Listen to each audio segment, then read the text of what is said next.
म भर्खर जापान आउँदाखेरि चाहिँ म फुकुशिमा भन्ने केनको चाहिँ एउटा सानो गाउँमा आएको थिएँ र त्यो गाउँमा आउँदाखेरि चाहिँ मैले बारीमा पनि काम गरेको छु के।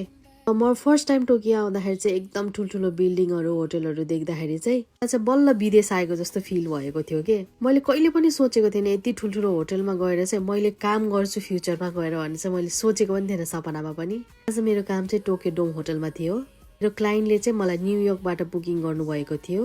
उहाँ चाहिँ बर्थडे मनाउनको लागि जापान आउनु भएको थियो र उहाँले मलाई बुकिङ गर्नुभएको थियो एज अ मेकअप आर्टिस्ट। सर्कलको मान्छेहरू चाहिँ यस्तो पोजिटिभ हुनुहुन्छ र मलाई चाहिँ यस्तो पोजिटिभिटी दिनुहुन्छ कि उहाँहरूले गर्दाखेरि चाहिँ म अहिले यो लेभलमा पुगेको जस्तो फिल हुन्छ कि। अभियसली त्यसमा मेरो हार्डवर्कले पनि एकदमै इम्पोर्टेन्ट रोल खेल्छ के।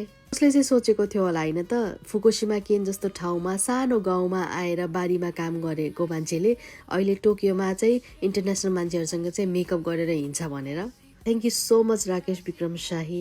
मबाट चाहिँ प्लिज इन्सपायर चाहिँ हुनु होला मलाई देखेर जेलस हुनुभन्दा पनि। एन्ड मेरो भिडियोलाई चाहिँ लास्टसम्म हेरिदिनु भएकोमा चाहिँ हजुरहरूलाई धेरै धेरै धन्यवाद। Bye, love you, take care guys.